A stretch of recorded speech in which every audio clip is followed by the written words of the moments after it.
Chères étudiantes, chers étudiants, bonjour. On va essayer de continuer notre cours de recherche opérationnelle. Donc, dans cette deuxième partie, on va essayer de présenter l'algorithme du simplex. Alors, dans la première partie, on a présenté la méthode graphique et la résolution graphique. Mais ça reste une représentation et une résolution pour un problème à deux variables. Mais dans la plupart des cas, on n'a pas de variables, mais on a plus de deux variables. Donc, on a besoin d'une procédure algébrique qui nous permet de résoudre de tels problèmes. Alors, pour le problème d'algorithme de simplex, on va essayer de l'appliquer pour un problème de maximisation et pour la minimisation. Alors, pour ce faire, il faut suivre les étapes suivantes. Donc, un algorithme du simplex, il faut d'abord formuler le programme linéaire. 2. Il faut vérifier que le second membre il est positif. 3. Il faut écrire le programme linéaire sous sa forme standard. La forme standard, c'est-à-dire transformer les inégalités sous forme des égalités en introduisant les variables d'écart. Après la construction du premier tableau, cinquième étape, le choix de la variable entrante. La variable entrante, c'est la variable qui a le plus grand profit net positif, les CJ-ZJ. Après, le choix de la variable sortante. Après, on détermine un nouveau tableau via la méthode de pivot ou bien la règle de pivotage. Après, on essaie de faire un test pour savoir est-ce qu'on a atteint l'optimum ou bien il faut refaire l'itération. Donc, on va essayer d'appliquer ces étapes sur l'exemple suivant. Alors, on a un exemple de maximiser Z, 25x1 plus 15x2. Donc, il faut signaler que c'est un problème à deux variables, mais on essaie d'appliquer cet algorithme sur le problème à deux variables pour bien assimiler la méthode. Mais on peut utiliser cet algorithme pour 3, pour 4, pour 5 et plus, pour plusieurs variables. Alors, la première étape, c'est la forme standard, c'est-à-dire transformer les inégalités sous forme des égalités. Donc, il faut remarquer qu'on a 2x1 plus 2x2 inférieur à 240. Donc, on a ajouté une variable d'écart pour transformer l'égalité sous forme d'égalité. Alors, à l'origine, lorsque x1 égale 0 et x2 égale 0, alors on trouve E1 égale 240 et E2 égale 140. Donc, dans un problème de production, E1 et E2, ils représentent les ressources. Alors, au départ, on n'a pas de produit, on a seulement des ressources. Au fur et à mesure, on transforme les ressources sous forme de produits, la quantité de ressources diminue et le nombre de produits augmente. Ça veut dire les variables d'écart, ils vont disparaître. Alors, pour donner naissance à des variables de décision. Alors, après avoir déterminé la forme standard, alors, il faut signaler que les variables d'écart, ils n'ont aucun effet sur la fonction objective. C'est la raison pour laquelle on affecte un coefficient nul. Et bien sûr, on ajoute des contraintes de non-négativité des variables de décision. Alors, à l'étape suivante, on va essayer de construire le premier tableau.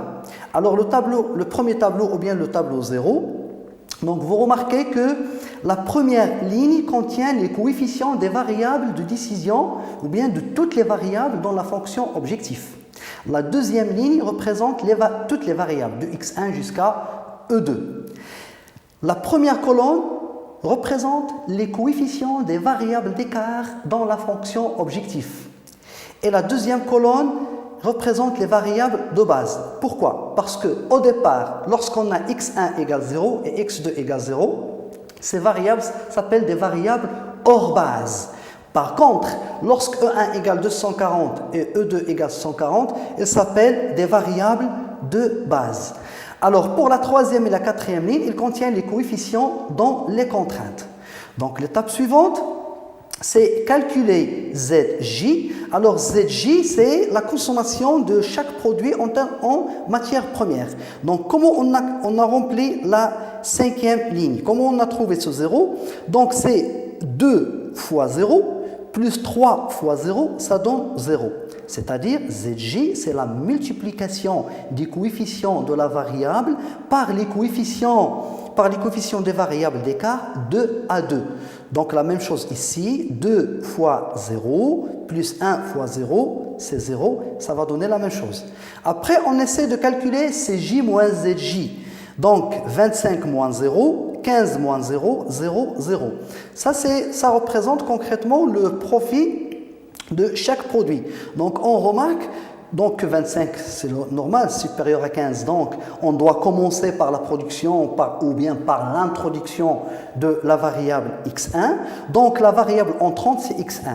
Alors x1, la variable entrante, c'est celle qui correspond à CJ moins ZJ le plus élevé. Donc il va entrer dans la base à la place de l'une des deux variables. Alors, une fois on a déterminé la variable entrante, il faut déterminer la variable sortante. Donc, le tableau numéro 2 nous permet de déterminer la variable sortante. Alors, pour déterminer la variable sortante, il faut ajouter une autre colonne qui s'appelle le ratio test ou bien ratio économique, RT. Il faut diviser toutes les quantités sur les coefficients de la variable entrante. Par exemple, la quantité de 140 divisée sur 2, ça donne 120. 240 sur 2. 140 sur 3, ça donne à peu près 46. Ça veut dire que la quantité de 140, il permet de produire 120 unités de X1. Par contre, la quantité de 140, il permet de produire 146. Alors, même si on veut produire plus, mais on est limité par les ressources. Donc, on va produire seulement 46. Donc, on va choisir le ratio test le plus positif, le plus faible positif. Alors, la variable sortante, c'est E2. Alors, l'intersection entre la colonne de la variable entrante et la variable sortante dans ce qu'on appelle le pivot, la valeur de pivot. Dans notre exemple, c'est 3. Alors, après qu'on détermine le pivot, on doit remplir un nouveau tableau par la règle de pivotage. Alors, c'est quoi la règle de pivotage? La règle de pivotage, il faut diviser la ligne du pivot sur la valeur de pivot, c'est-à-dire toutes les valeurs de la ligne du pivot, on doit les diviser sur le pivot. Deuxième règle, c'est remplir les autres cases par la règle suivante. Alors, la nouvelle valeur égale l'ancienne valeur moins la projection de l'ancienne valeur sur la ligne de pivot fois la projection sur la colonne de la ligne de pivot sur la valeur du pivot. On va essayer de prendre un exemple. Je vais revenir au tableau numéro 2. Par exemple, ici, 240. Comment il va devenir? 240, c'est une ancienne valeur. Alors, on essaie de faire une projection. Vous voyez ici, c'est un repère. Et l'origine, c'est 3. C'est 3. Donc, on va essayer la projection sur la ligne, c'est 140. Et la projection sur la colonne, c'est 2. Alors, 240, ça va devenir 240, c'est l'ancienne valeur, moins 2 multiplié par 240 sur 3. Donc ça, c'est la règle de pivot. Et bien sûr, pour la première règle, il faut diviser la ligne du pivot sur la valeur de pivot, c'est-à-dire toutes les valeurs, il faut les diviser sur 3.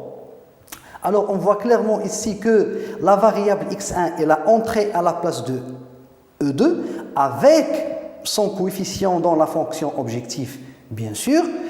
Toutes les valeurs de la ligne de pivot sont divisées sur la valeur 3 et les autres valeurs, elles sont remplies par la règle de pivot de la projection sur la ligne et sur la colonne.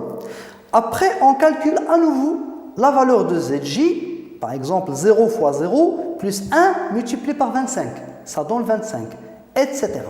Après, on calcule le profit net, c'est CJ moins ZJ, et on fait le test. Si tous les CJ moins ZJ sont inférieurs ou égaux à 0, alors on arrête. Notre solution est optimale. Sinon, on doit développer une deuxième itération. Alors, dans notre exemple, on voit clairement qu'il reste encore une valeur positive. C'est-à-dire que la solution n'est pas optimale. C'est-à-dire on peut faire mieux, on peut pousser encore, on peut avoir une valeur de z mieux. Alors, on va essayer de faire une nouvelle itération, c'est-à-dire la variable entrante, la variable sortante, le pivot et développer un nouveau tableau par la règle de pivot. Alors ici, la plus grande valeur positive de Cj moins Zj, c'est 20 sur 3. Donc la variable entrante, c'est E2. Alors la variable entrante, la variable entrante, c'est X2. Et pour le ratio test, on va diviser les quantités sur la valeur de x2 et on essaie de choisir la plus petite valeur. Alors dans notre exemple, la plus petite valeur c'est 110 et E1 c'est la variable sortante et le pivot c'est 4 sur 3 et on applique la règle. On divise après la ligne de pivot sur le pivot et la règle de pivotage par la règle de projection. Alors, après, on développe ce tableau, on trouve que les valeurs de Zj c'est 25, 15, 5 et 5, parce qu'on multiplie le coefficient 2 à 2. Il faut signaler que le x2 est la entrée avec son coefficient dans la fonction objective. Et les Cj moins Zj sont tous inférieurs ou égaux à 0. Donc, on arrête parce qu'on atteint l'optimum. Alors, dans ce cas, le tableau il est optimal et on voit clairement que x1 égale à 110 et x2 égale 110 et qui donne z étoile égale à 1900. Donc, c'est ça l'algorithme, la procédure ou bien l'algorithme du simplex pour un problème de maximisation. Alors maintenant, on va passer au problème de minimisation. On va essayer d'appliquer la même procédure pour un problème de minimisation. Donc, je vais passer directement au problème de minimisation. Donc, on va essayer d'appliquer la procédure sur l'exemple suivant. Donc, l'exemple est de minimiser z avec 24x1 plus 20x2 avec deux contraintes, supérieures à 30 et supérieures à 40.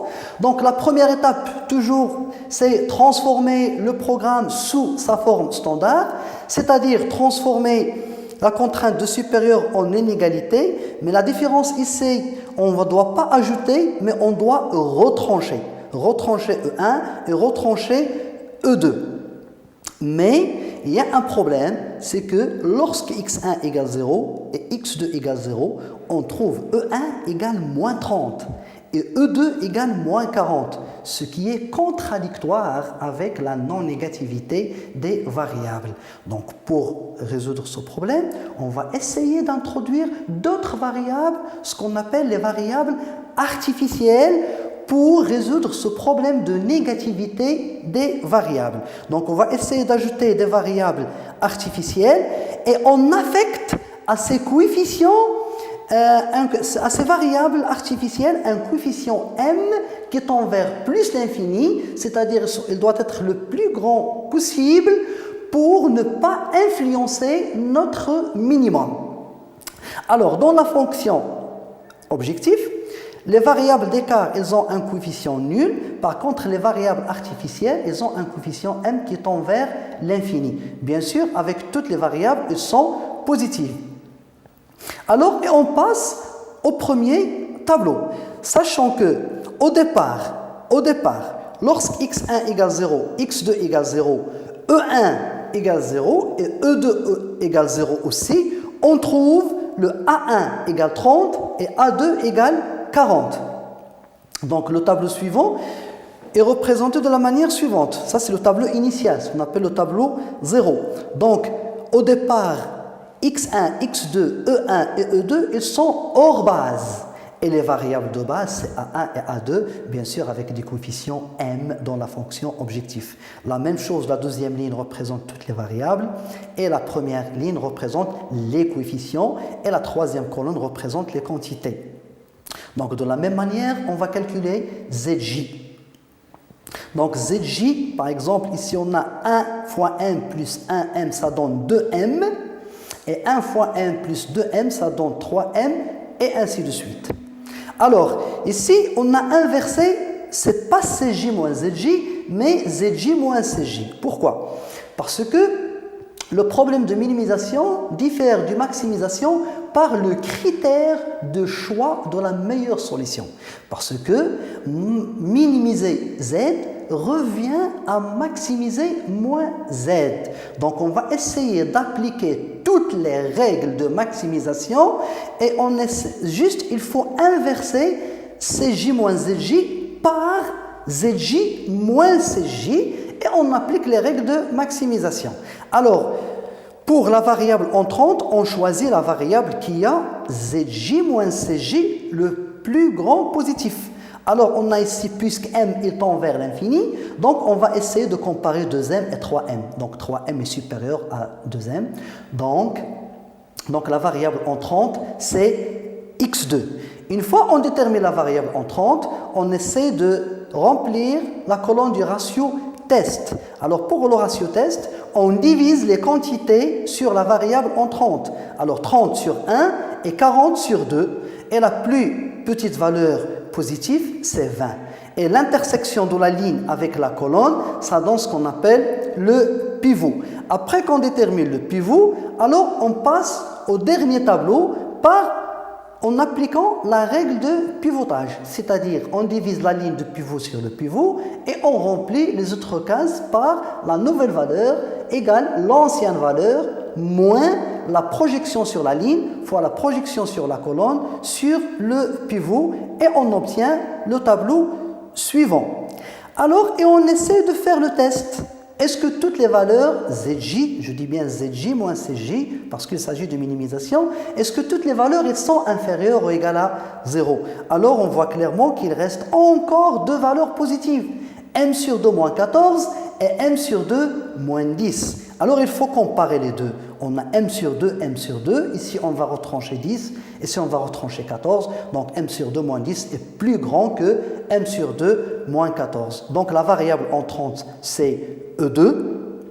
Alors, une fois on détermine la variable entrante, il faut déterminer la variable sortante. Alors, on a trouvé dans le ratio test 20 et moins 40.